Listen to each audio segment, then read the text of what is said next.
Hey, tailgaters! Ross of the Pigskin Tales podcast here. Feel that summer heat? It's not just the sun, it's the thrill of upcoming college football season, stoking the coals. So get ready for the season. Dive into the history books with Homefield, the premium collegiate apparel brand from Indianapolis. Homefield crafts incredibly comfortable gear designed with iconic vintage nods over 150 colleges. A library of history right on your chest. Homefield is the Indiana Jones of collegiate apparel, uncovering hidden gems from school archives. Unique mascots, logos, and even unforgettable moments frozen in time. Visit homefieldapparel.com and shop the archives. Homefield Apparel, where comfort, nostalgia, and the spirit of college football history unite. Again, that's homefieldapparel.com.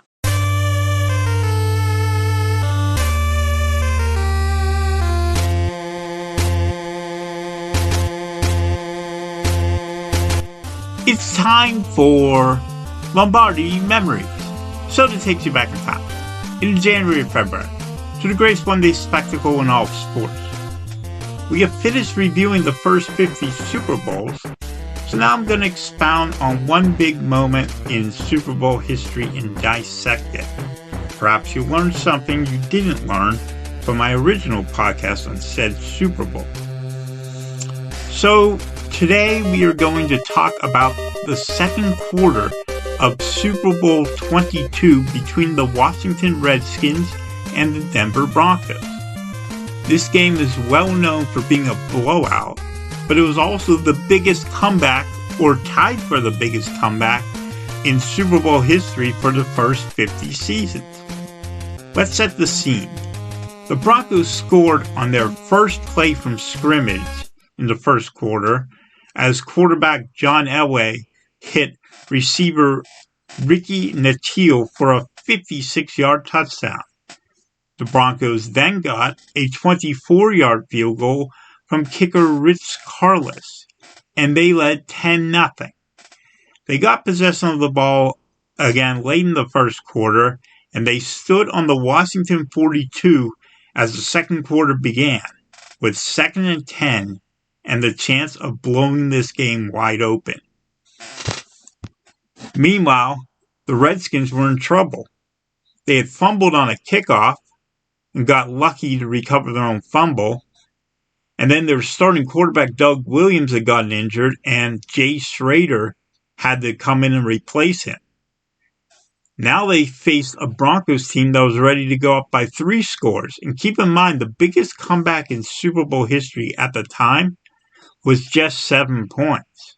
So no team had ever come back from even a 2-score deficit to win a Super Bowl, although Dallas came awfully close in Super Bowl X, which is what we talked about last time.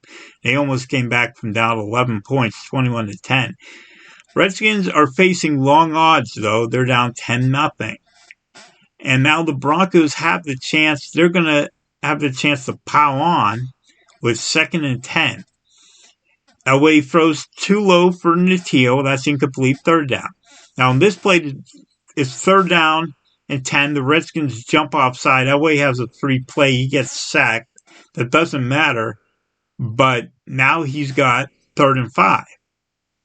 So now he tries a shovel pass to running back Tony Bodie, who drops it. This play might be one of the least recognized important plays in Super Bowl history. In fact, it's so unrecognized that I forgot about it the first time I did a podcast on this Super Bowl. So Bodie's able to catch that screen pass and pick up 5 yards. The Broncos likely score again and go up at least 13-0. It would have been a totally different game, no matter whether it was 13-0 or 17-0. But he drops it, and now it's 4th and 5. Now, this is where Broncos head coach Dan Reeves chickened out. The ball's on the Washington 37. Sure, field goal try is 54 or 55 yards, probably too far regardless. But you only need 5 yards. And you lost the previous Super Bowl in an avalanche. Now is not the time to be playing field position. Gamble. Go for it. Well, he punts, and you can guess what happens next. The ball goes into the end zone for a touchback. So Denver picked up a whopping 17 yards on the play. The only thing that could be worse for Denver is what happens next. Williams is back in the game, and on his first play, head coach Joe Gibbs doesn't hold back the way Reeves just did, so he has him go for the long bomb. Williams goes back the pass and launches one down the right sideline for receiver Ricky Sanders. He beats defensive back Mark Haynes badly, and that is an 80-yard touchdown, tying the Super Bowl record set by Jim Plunkett to Kenny King in Super Bowl XV for the longest pass in Super Bowl history, and it would remain a record until Antonio Freeman broke it in Super Bowl 31. The Redskins pull within 3. Okay, so now the question is, can Denver come back? Can they bounce back from this setback? Well, here's the next 3 plays. You got a 3-yard run by running back Gene Lang, then an incompletion off running back Sammy Winder's hands, and then an incompletion off Washington linebacker Monty Coleman's hands. Coleman got one paw on it, but couldn't come down with the catch. So, if he does, well, it probably doesn't make a big difference whether he did or not, because the Broncos have the punt. So, now Williams starts at his own 36. He throws over the middle to tight end Don Warren. That gets 9 yards. Not bad. Now running back Timmy Smith follows Warren's block up the middle, goes for 19 yards on a trap play. Okay, so Smith gets stopped on the next play for no gain. Then running back Kelvin Bryant gets a turn. He has literally 2 offensive linemen fall down right in front of him, leaving him dead to rights for a loss. But instead he makes it out to his left, gets 6 yards. This makes things reasonable for Williams on 3rd down, but Williams doesn't play it safe at all. He goes deep to receiver Gary Clark, and he makes a diving catch on the left sideline for a 27-yard touchdown, and the Redskins now have the lead 14-10. Now, the misconception might be that Denver instantly folds. They don't. Actually, they move the ball quite well in this next drive. They get a couple of first downs, move the ball to the Washington 26, but they get stopped there. And then Carlos misses a 43-yard field goal wide to the left. Within 2 plays, this game is over. Williams hits a wide-open Clark over the middle for 16 yards. Then Timmy Smith takes a carry and breaks into the clear for a 58-yard touchdown. It's now 21-10 Washington. Keep in mind that it would have been 14-13 if Carlos makes his kick. So the Broncos go 3-and-out again. This one's very similar to their other 3-and-out because Lang starts to drive with a 3-yard gain, and then Elway throws incomplete on 2nd down. But this time, though, Elway does complete on 3rd down to receiver Steve Sewell. He catches it shy of the 1st down. So they should have thrown that ball beyond the 1st down marker, but they didn't. So now they got a punt. I wonder if in today's day and age of analytics, maybe the Broncos would have gone for it on 4th and 1 with their entire team collapsing. I mean, everything's, completely collapsing around them. Probably in today's age, they just go for it and take the gamble. But instead, in this case, Washington gets the ball back at their own 40 after the punt. This drive lasts only slightly longer than the last one. Williams throws one that should have been picked off by Haynes, but he lets the ball bounce off his hands. Not quite as bad as the drop that happened in the next Super Bowl, Super Bowl XXIII, by a Bengal player. We might get to that in the future.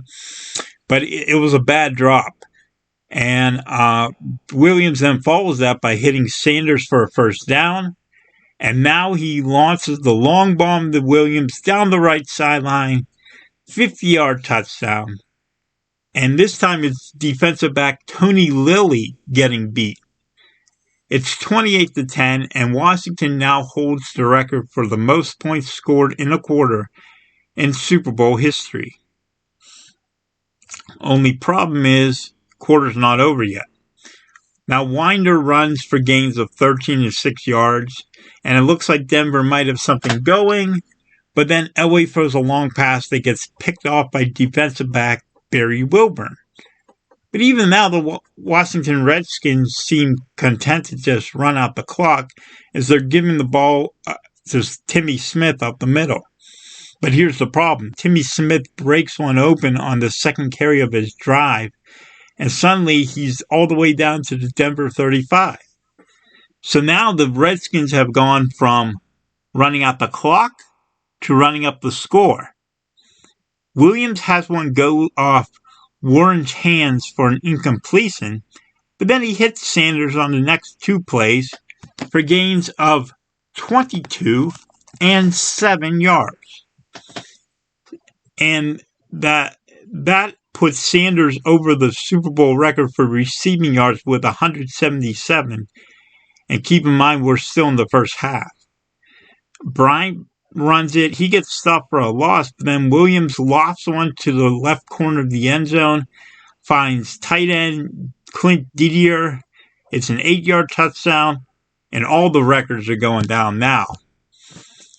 Williams has 4 touchdowns in the first half of the Super Bowl, tying Terry Bradshaw's all-time record, and he'd go on to set the record for most passing yards in the Super Bowl.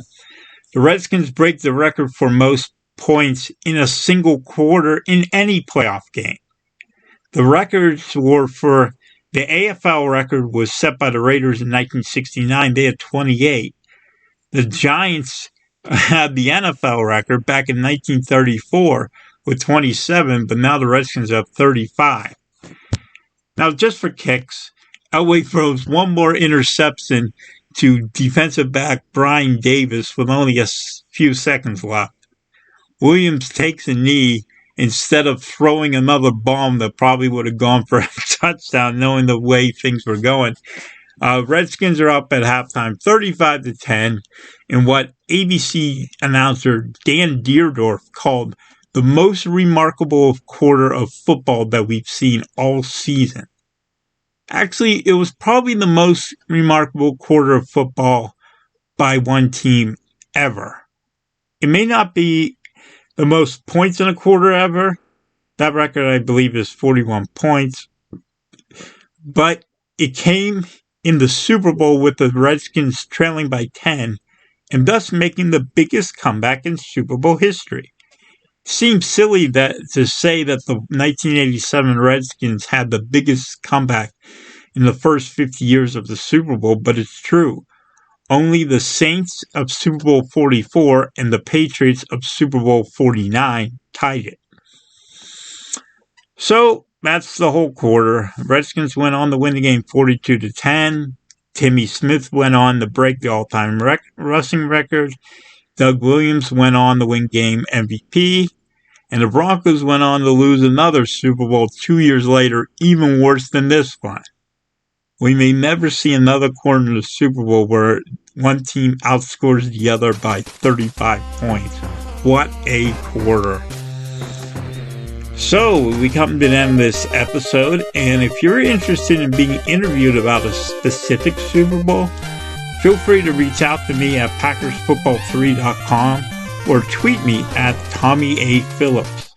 You can also find all of my books at TommyAPhillips.com.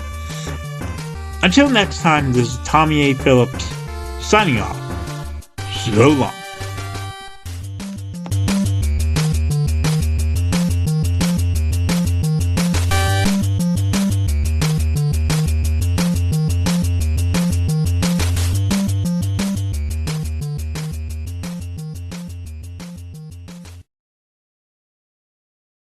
Hey there, sports history fan.